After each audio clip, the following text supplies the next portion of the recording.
Now, on to tonight's guest.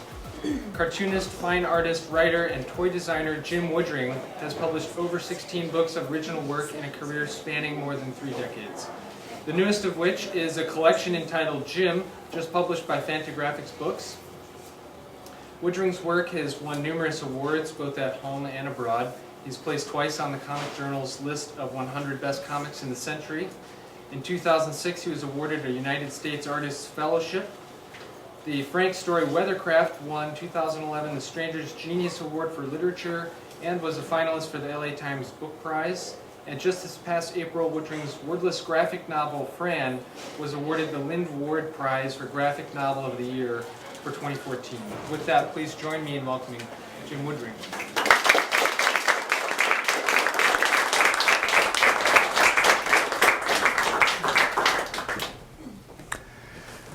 Hi. I feel like talking about my work tonight. I don't get a chance to do this kind of thing very often. You know, I'm the kind of guy who spends most every day at home in my studio from dawn till dinner time, drawing things for which there are no models and mostly accompanied by recorded sounds. So when I do finally leave the house, the world seems unfamiliar to me through disuse, and I like that. So it's a real privilege for me to be here tonight with all you righteous, clued-in people to do this event, and I thank you for coming down. I don't have a copy of it, but I was going to hold up that book and say, I'm here to promote this book, which is a collection of material that was done between 1981 and 1995 and was published in 3 different magazines, all called Jim. And here's why that matters.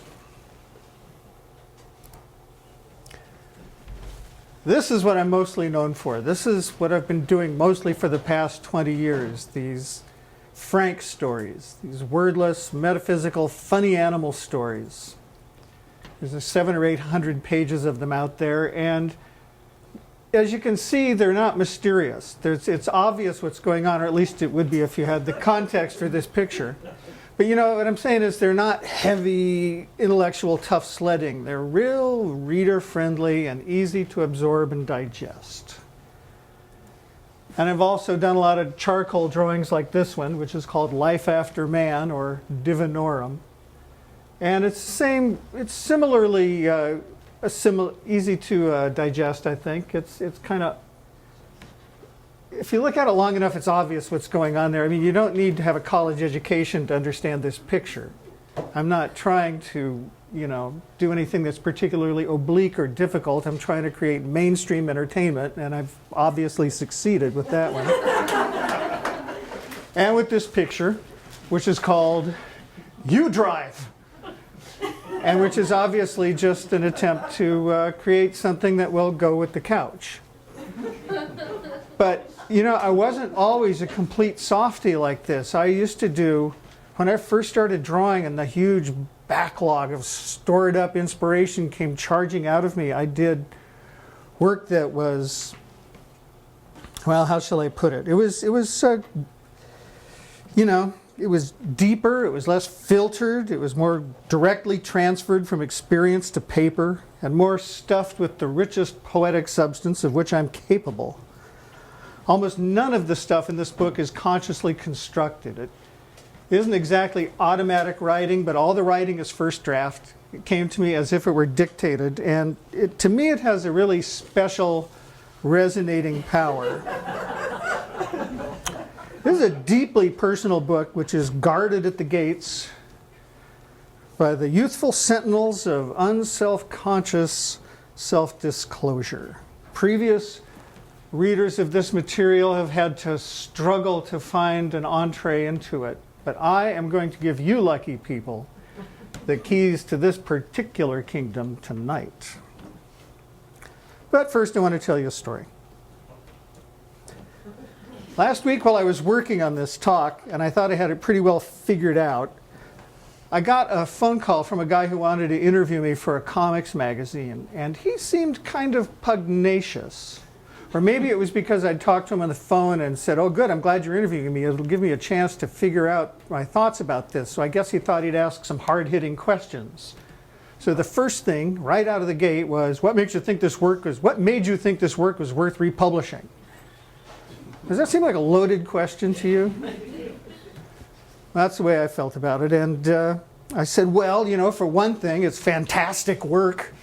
You idiot. It's really, you know, it's like, look at it. There's nothing else like this out there anywhere. Nobody else, you know, you caught me at the cusp of the most, you know. And for another thing, it was a not insignificant part of the 80s and 90s alternative comic scene, which has had such an influence on today's literary cartoonists. And my publisher offered me a down payment and a royalty. So, you know, I thought I would do it. Anyway, I blustered my way through the interview, but the experience made me feel like I needed to provide more of a lengthy explanation or justification for the nature of this stuff. The slide's not going to change anytime soon, so you don't need to keep staring at it. And I got completely bogged down in trying to make this kind of straightforward reading of my work so I could present it to you, you know. And I got so lost and so derailed by this stupid interviewer that I thought, well, I'll do what I always do. I'll take some books off the shelf and flip through them at random as if they were oracles and just look for passages in there that might help me. So I did that and I got bupkis. But one book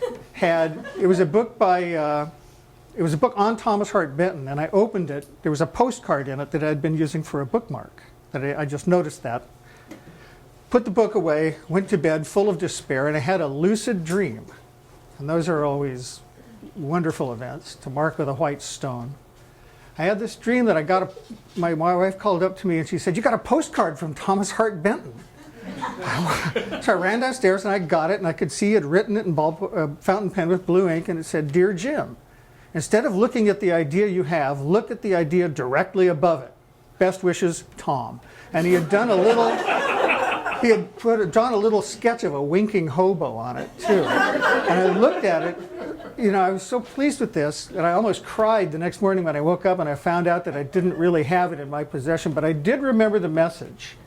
And I thought, okay, what is, you know, I want to do this sprawling exegesis. What is the, you know, idea that you would see directly above that? And I thought, well, that would be a tidy aphorism. So, I have one for you, and that is that a great deal of anybody's essential character can be expressed in three strategically chosen anecdotes about that person. So I've got my three, and I'm going to tell you one of them right now. I was in Los Angeles 2 years ago when I was 60 years old. And I was riding on a shuttle bus, and I was in a really good mood because Patti Smith had just complimented me on my necktie. And I was talking to this woman, and she told me that she had just written a book on autism that had been nominated for the LA Times Book Prize. And I said, oh yeah, well I have a kind of a layman's interest in mental peculiarities and that kind of thing. And she said, well, autism is very interesting, and she told me about the autism spectrum. We were chatting, and finally she looked at me and she said, so when were you diagnosed? And before I could say, right now, I thought, you know, this expert has sized me up. And I am, now that I think of it, I do have some autism-like symptoms. I don't know why it never occurred to me before. I don't like to look people in the eye. You know that thing where you talk, you're supposed to look people in the eye? That's really hard for me because I feel like our souls are making out. And that bothers me. And I also, you know, I don't read people very well, and I can't, you know, I just have a lot of autism-seeming problems. Maybe I'm autistic and maybe I'm not, but how is it that I spent 60 years as a problem child without anybody telling me, you know, I think you might be autistic? I can only say that I think it was the benign hand of Providence that kept me in that state outside the realm of name and form, because if I had been diagnosed at an early age with having some condition with a name on it, I would have stop trying to figure out what I was. It would have been good for my parents because they would have seen me as a guy with a clinical problem instead of just an out-of-control, obnoxious pain in the ass. And it was rough on them that it didn't happen. They should have cut me some slack anyway, but they didn't. They wouldn't bend, so I broke them, and I feel bad about that. But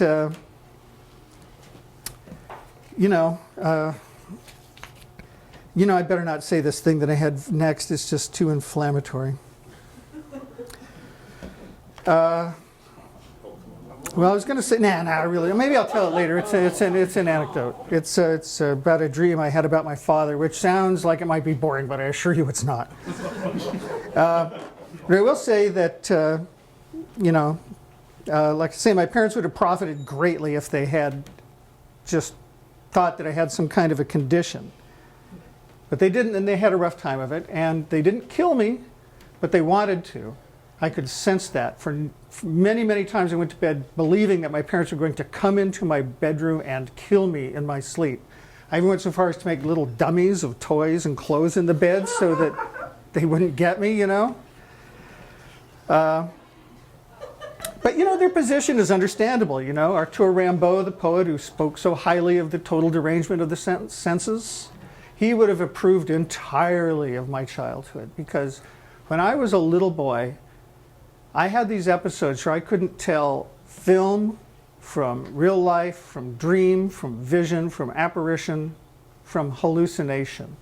And these things only occurred episodically. I mean, the rest of the time I was able to go to school and learn about popular culture and all this other stuff. But when I was confused, I was profoundly confused. I thought Bugs Bunny was a human being. I thought we had dinosaurs living in the mountains behind our houses because I saw them there occasionally. And until I was 15 or so, I thought people's brains were in their bellies and they spoke spontaneously through their navels. I mean, I had a lot of perceptual problems. It sounds nightmarish, and it was nightmarish, but it was also interesting. And it was scary, but it didn't feel like it was taboo. I felt like I was entitled to chase these things down. I'm going to show a picture. It's actually the drawing that I did for the cover of the book. It's a compound portrait of the view from my bed. See, there are my little feet, and there are my monster bubblegum cards glued onto the headboard. There are my dad's cigarette burns on my dresser. There's the mesa that did not exist outside the window. There's the clock that I used to see repeatedly. There are the horns that would fly around, and these ones would squeak, and that big one up there would honk. It was kind of a comedy routine that they had. I would see these things, or things like this, hovering over the foot of the bed and twisting and turning, and this anthropomorphic architecture here with one staircase going up and one staircase going down was something that I encountered constantly. I remembered I would wake up and I would see that there. I remember one time this doorway was filigreed with ceramic ivy that somebody had put on there for a joke, and I just thought that was hilarious. There's one detail, this crate here. You can't see what's in it, really, except for a little bit. When I was maybe 4 or 5, I was lying in bed, and a man came into my room wearing workman's overalls and a workman's cap, and he had a hand cart and a big wooden crate. And he stood it up in the room, and he opened it up, and my mother was standing in there, naked, covered with red spots, with her eyes closed and this big grin on her face. And the guy who brought her in said, well, she's dead. But, that's the way it goes. There's words to that effect. And he left, and I put my head under the covers because I was so freaked out by this. And when I pulled him out again, the box was gone. And I could hear bacon frying in the kitchen. The red spots on her, by the way, came from the fact that I had just eaten my first cooked shrimp the day before. So this does make a lot of sense. I can't explain everything, there's not enough time, but it all links. So I went out to the kitchen. This is actually a sad story. Went out to the kitchen and I asked my mom where the box was because I wanted to play with it. And she said, what box? And I said, the box that you were brought in this morning. And she said, what? And I said, you're dead and you're in the box. And I guess this wasn't the first time I had provoked her with this kind of thing because she just completely lost her mind. Fell to her knees and started screaming at me. or screaming at God or somebody. And that had a, I kind of lost my mind when that started happening. It was a traumatic morning for both of us. But the thing that really got me about the whole episode is that seeing the guy come in with the box with my mom in it, that didn't bother me. I mean, it bothered me, but it didn't seem like I was forbidden to follow it up. It was almost like saying, "Here, come and find out what this is all about." Where my mom's reaction was a total dead end. There was no getting into it. There was no comfort in it. There was no glory in it. There was nothing in it that was particularly good. It was just hell for both of us. Anyway, the inability I had to relate normally to people made me adopt kind of a protective coloration, which was, the character of the nut. And that kind of got me through life up into a certain point. When I was about 6, I started to realize that I discovered artwork.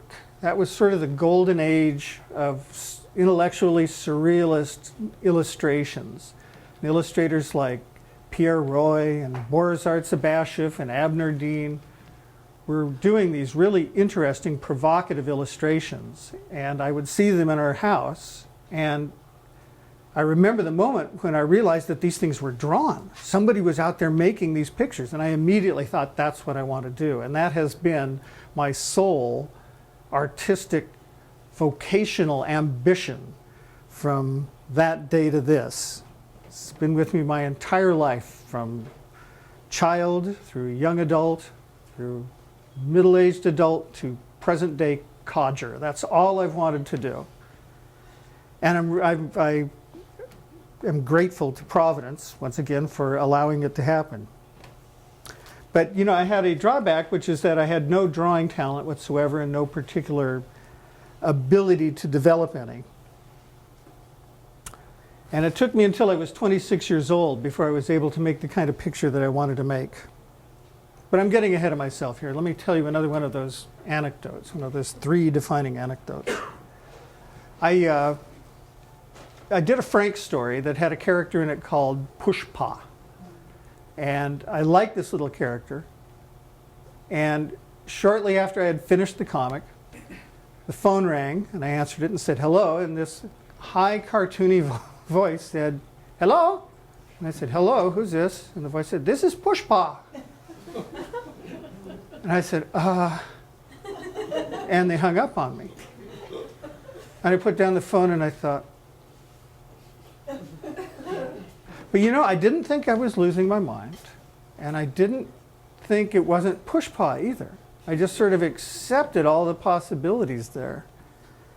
And I have to say, I think that attitude of mine has been instrumental in making it so that all of these, what's a good word for it? Just these sort of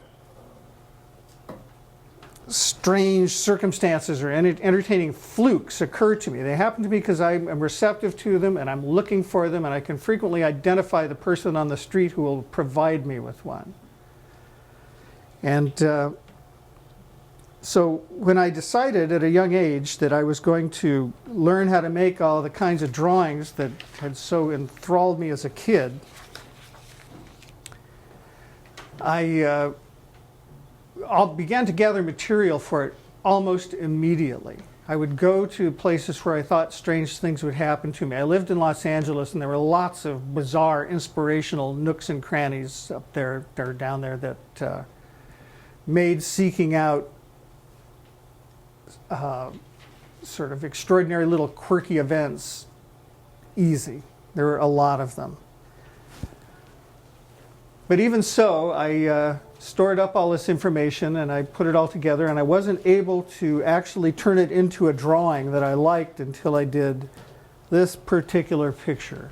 When I was 26 years old, that's pretty old to finally do a picture, don't you think? But I had thought and thought and thought about this, and the iconography of this thing, which is not all visible because it's a blurry old photograph, resonates with me in ways that I can't say. When I was young and I would look at works of art that really meant something to me, they would transport me. They would they would get me high like heroin or something. And when I did this picture, and you're going to find this hard to believe, I was poleaxed by bliss. I stared at this thing, because for one thing, it was the first thing I'd ever been able to draw after all this time, and that kind of amazed me. But just that it was like this custom drawing that addressed all of my personal foibles and did it in such a direct and meaningful way, just completely fed my soul in a way that nothing had. I would spend like literally 10 minutes at a stretch staring at this thing, just letting my eyes bounce from element to element to element, and striking new sparks to kind of light up my light in my night sky there. And so that was sort of how I cracked the code with that particular picture. And I started making other pictures that I kind of liked. And I naturally thought, you know, I need a vehicle. I need a magazine. I need some way to contextualize this thing. And so I started trying to create a little journal. And I came up with a bunch of different names and a bunch of different formats. And I drew a bunch of different pages. And none of them really worked until I was lettering my name for one of these things. And I wrote out the word Jim. And I saw it. And I saw it without thinking of it as my name. And I realized, you know, that isn't my name. I think that it's probably a given that most people who read Jim thought that it was named after me, but that's not the case.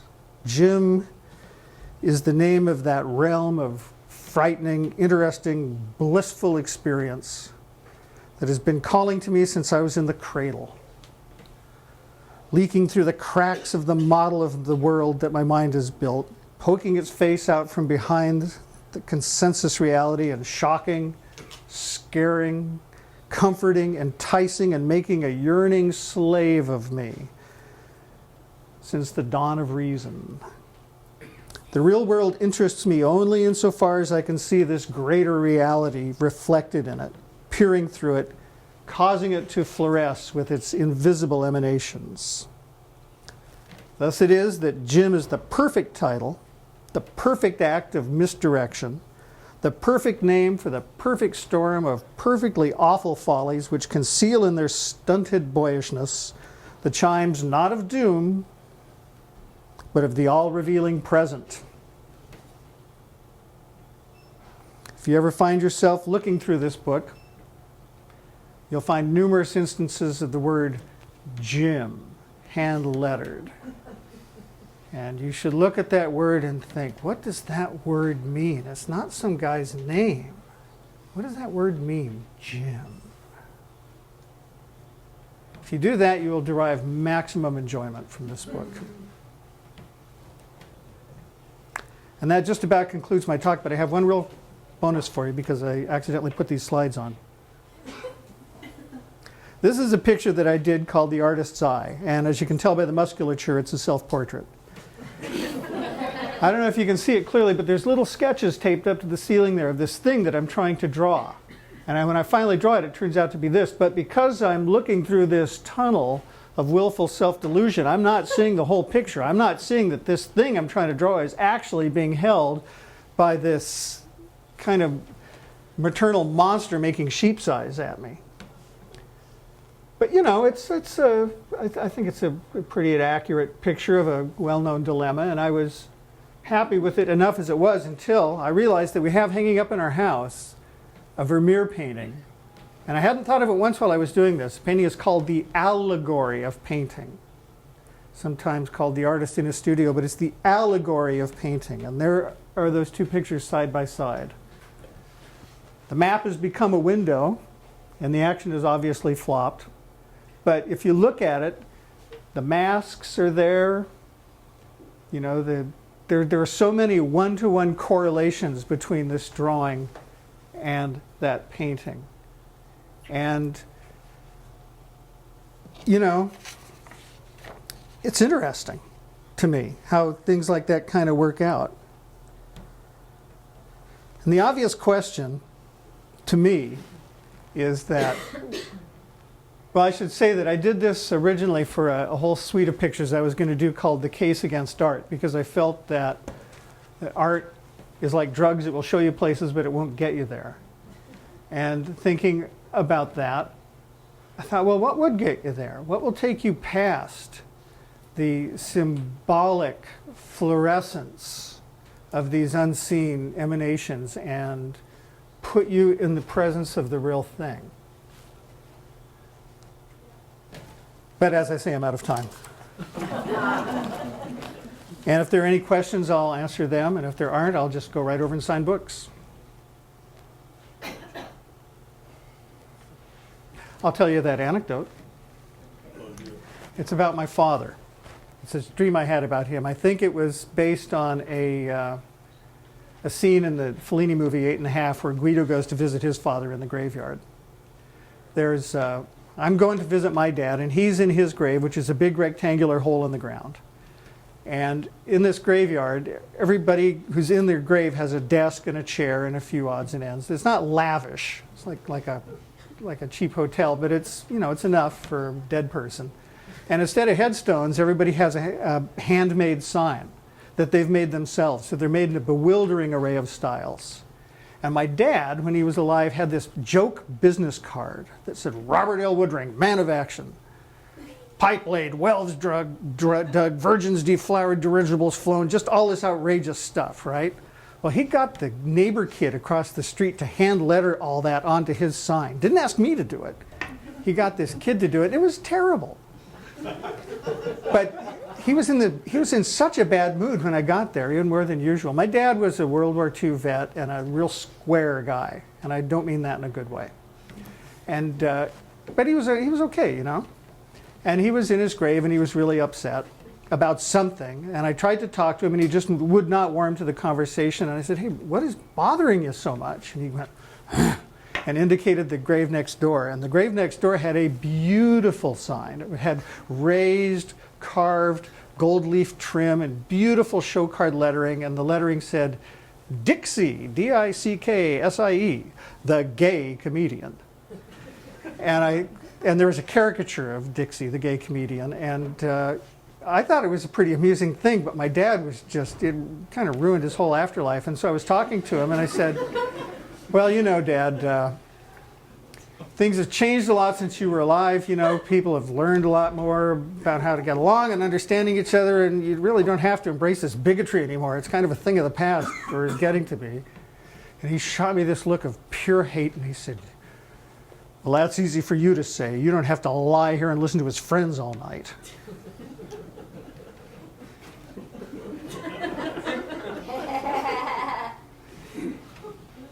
It's not exactly a joke, is it? There's a follow-up to that I'll tell anybody in private who asks. Okay, now are there any questions? There's one, thank you. Would you go back to your breakthrough piece and decode a little bit of it for us? It was called Barnyard Trouble. And, you know, I don't know if I can decode it. I can tell you one little thing is that this egg with the legs in it is in a painting by Bruegel called The Land of Cockaigne, which I saw when I was a little kid. And I just glimpsed it, and I carried a false impression of that picture around with me until just recently, when I happened to see the actual painting. It has a little knife in it. Yes, it has a little knife in it. Yes. And but I just saw it when I was really little, and the way I remembered it was that he was sitting in a room full of men in robes, and they were all recoiling in horror. I reenacted it with frogs in another drawing. But I did that when I was still under the spell of the thing. This is like a Jim Beam whiskey bottle of there's words in there. It says, who's wise? There's an octopus that is a mop. This is skin which has been pulled off the head of a vaudeville entertainer. I mean, even if I explain it, it's not going to make a lot of sense, is it? Because like I say, it's really deeply personal. The farmer tied to the hoe is something that I was staying at my grandmother's house when I was just a little kid, and I heard this terrible floundering around, and I saw that basically stumbling around in one of the upstairs rooms, like he was trying to get out, like a captive moth in a jar or something. And you know, the donkey with the sweaty nose and the bag of cigarette tobacco dangling from his teeth is just He's kind of like the Greek chorus, you know. He's there to remind me in a more tangible way of what's really going on. Yes. Is the hood on the face kind of something, a shout out to Magritte? It very well could be in an unconscious way. Wasn't I had seen that painting in person in 1968 and it made a huge impression on me, but I don't think I was thinking of it when I did it. But it's undoubtedly in the mix. That's a great painting. There is something kind of scarecrowish about that figure too. Yeah. Well, he's got a rake tied to him. I mean, a hoe. You can barely, and his feet are ocarinas. I mean, he's having a hard time getting around. 1 second. Yes, ma'am. So I think a lot of artists, especially narrative artists, have the experience of getting lost when they kind of create a piece like this, like a breakthrough piece, where they're just like that flood of emotions. Yes. And, Yes. I mean, I think it happens a lot, like even in not breakthrough pieces, where it's coming from you and your subconscious psyche, whatever, the ether. Whatever. Absolutely. And and there's that connection that you have with that piece, and then somebody asks you to decode it for you, and then it sounds a little silly. But in your younger years, when you had this breakthrough piece and you were first kind of starting to get the word out of your work, how did you feel about kind of what was your experience of getting this work out and getting people behind you and interested in what like it's one thing for you to love your art, but then what was your experience of other people loving your art and loving your visions? Well, predictably, not everybody went for this picture in a major manner, but those who did really liked it. And I gave it to my best friend at the time. It's another story. But when I first started self-publishing Jim, I put that in there, and it was one of the things, it was a slim little book, but it got remarkably good notice. It got written up, and people wrote me for copies, and people asked for prints of that drawing. So I had it photographed, or my friend John did, because he owned it, and I was able to send people prints of it. So that was the whole game, finding people on the same wavelength, Did it bewilder you a little bit, though, that people would have a reaction to something almost so private? No. I was amazed when people didn't like it. I couldn't believe it. I thought there was something wrong with somebody whose interest in the world wasn't broad enough to take this in. It's like, oh, that was, I mean, you have to have that kind of blind self-confidence to get you out of the hole, or at least me, that I was born in. If I had been realistic about things, I never would have got anywhere. I had to be on fire with what I wanted to do and to think it was absolutely great. It was essential. Do you still have a question? Yeah. I noticed that there's lots of little creatures, like creature pieces, and what I was wondering was, to me, at least in looking at your pictures, they almost seem like sketchings versus what you see in the comic strip world. And so, did cartoons influence you more, or did artists influence you more? Well, cartoons influenced me when I was really young. You remember Rick Griffin, Murph the Surf, that little cartoon character? That was the first cartoon that I thought had cosmic vibrations, and it turned out it did. Rick Griffin, he fulfilled my prophecy that he was in touch with the Almighty. And so I drew Murph the Surf because he was easy to draw. I would occasionally try to draw a more complicated thing, but I just had no idea how to draw an Arts Abash of Hand or something like that. So yeah, I saw a lot of power in cartoons, and in New Yorker cartoons, certain newspaper cartoons. I don't make much of a distinction between fine art and cartooning, actually. Some of our greatest artists have been cartoonists, and some of our lousy artists have been gallery artists. So what are you going to do? Yes? I like the humor in your work. And then you were telling a story before that I thought had a punchline, the one about your dad and the grave. And then you said that's not a joke. So, what do you really think is a joke? I thought of that as a punchline. But I just, because I'm interested in humor, I'm kind of, you know. I thought it was a joke, but nobody laughed, so I said, oh, that's no joke. You also think that it would be inflammatory, so everyone take a second to digest and wonder. Yeah, well, my idea of a joke is what's Irish and stays out all night. Patio furniture.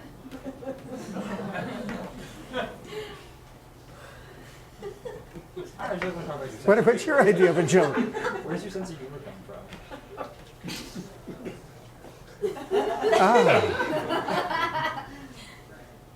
That, you know, I don't know. That's a good question. I don't know. Maybe I don't have one, really. It's definitely there. Yeah? Well, good. I don't know. Anyone else? Yes. Noticed you were reading a lot of this. Are you working on a memoir or autobiography of some sort? No, I was just working on this. I didn't really. This is my notes for this thing, and I have these strings of adjectives and these carefully chosen things, and I just didn't want to wing those parts, so I wanted to read from the script instead of being. So you have no interest in some kind of memoir about your growing up? Yeah, I have an interest in it, yes, but I don't think it would appeal to the world at large because it would narrow. I mean, my life is just like I'm in a ditch, man. I hardly get out. I hardly see anything. My life, what makes my life interesting is the interesting people I know. That's what I could write a book about. I've met a lot of really interesting people. So that's a memoir I could write. But in terms of myself and my own life, the juice just isn't there. I've seen you perform a couple of times with Bill Frisell. The last time was when you were working Oh, on that the guy. Cintiq tablet. And you were kind of free-flowing some images behind the Yeah. bands they were playing. Can you tell me, do you enjoy that? It seemed like it would be exhausting to me because you didn't get a break. It was just several hours of constant drawing. Do you get something out of that, or does it feel like work? Well, That's a hard task. Bill isn't here, so I can say this. Bill has kind of like a bubble of creativity that extends around him, and if you step into that, you can tap into it. So it was his idea to have me do that, and he, I think, thought that it would be a way for me to participate as fully as possible as part of the band. So the band could see monitors. The drummer, in particular, responded to what I was doing. Oh, so they could see the They could see it, and they were responding to it. I was responding to the music, and I had that experience that musicians are so smug about having that great feedback loop with the audience, where like this great thing just builds up, and it was fantastic. I could hear when people liked something that I had drawn.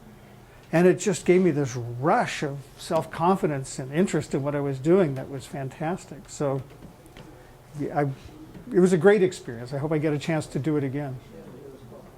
Yes, thank you. I'm glad you were there. Good music, too, incidentally. Yes?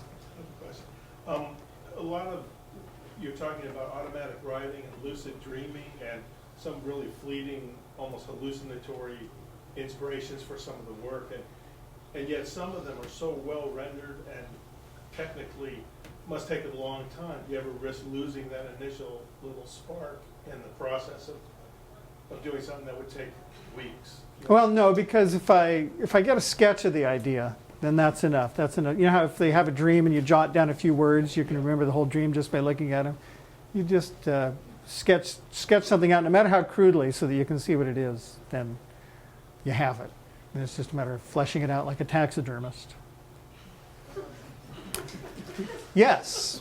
So back around 2001 is when I was first introduced to your work. It was through flipping through The Stranger for the first time, and you would have a little block there near the end with some of the other cartoons. Oh, yes. And I was wondering if you publish or have your art in that form in any other editorials or any other newspaper type situations? No, And no. you missed that at all? I mean, Yes. It definitely it reached me, and I was thankful for that because your work is amazing. Yes. But knowing that it's not there anymore, I was wondering if that was No. sort of a loss at all. Yes. I was so happy to have that slot in The Stranger, and they were getting it basically for free. And I thought that was so great. And then there was a change of editorship, and I was ignominiously axed.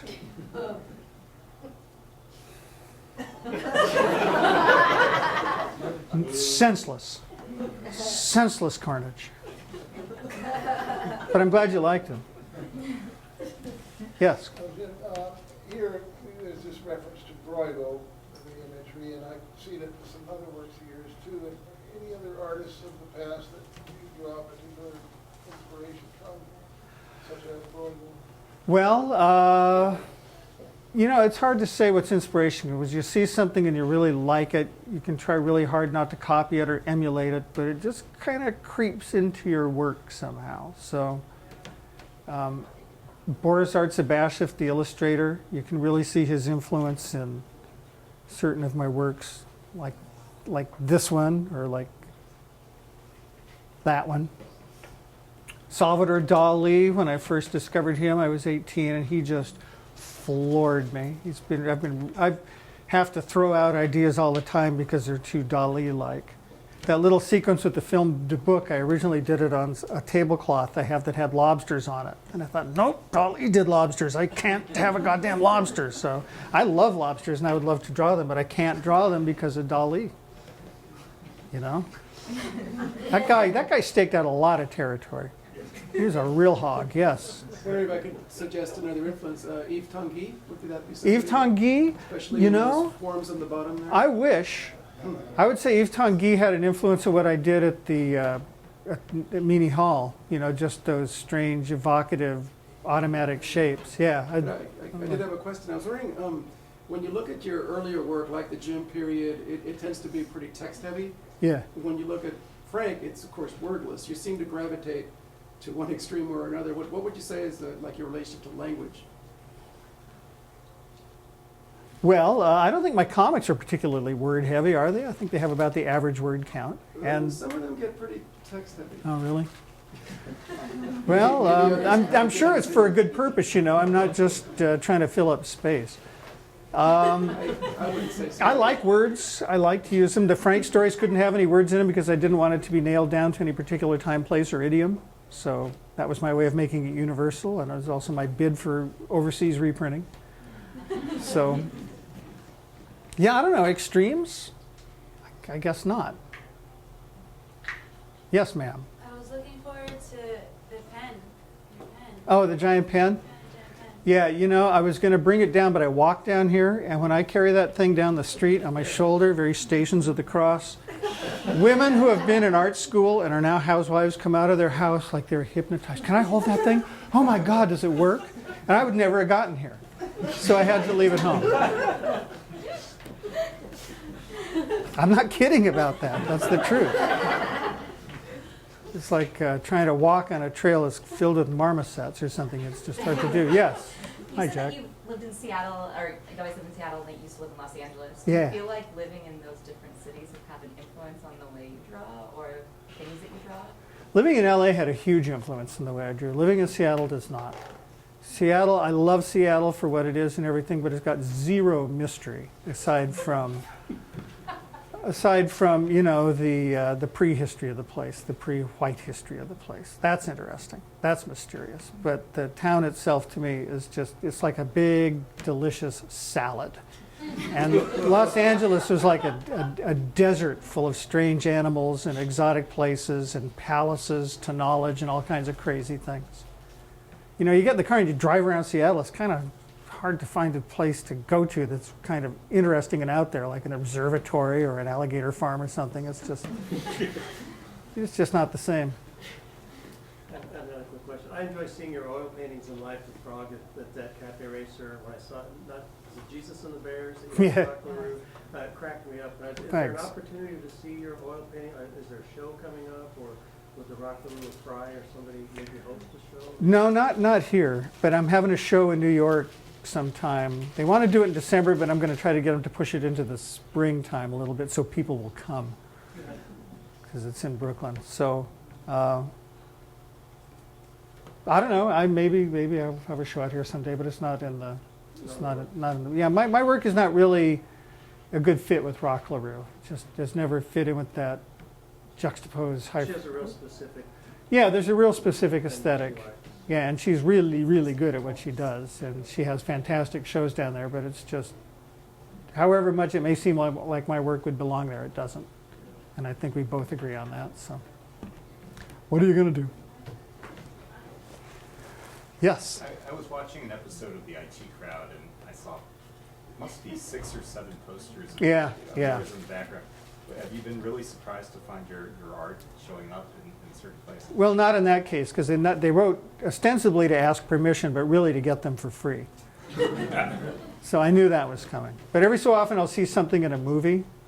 You know the movie Forrest Gump? There's a terrible anachronism in there. He's wearing a T-shirt that I designed, and it's supposed to be in the 60s.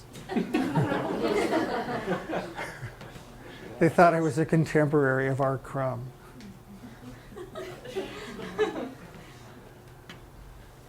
Well, I guess that about wraps it up, unless there's any, yes? I'm just curious, are your charcoal drawings done on white paper or gray paper? White paper, done on Stonehenge paper. Take tremendous abuse. What scale? How big? That one is about 17 by 28 inches. All right then, well, thank you so much for coming out.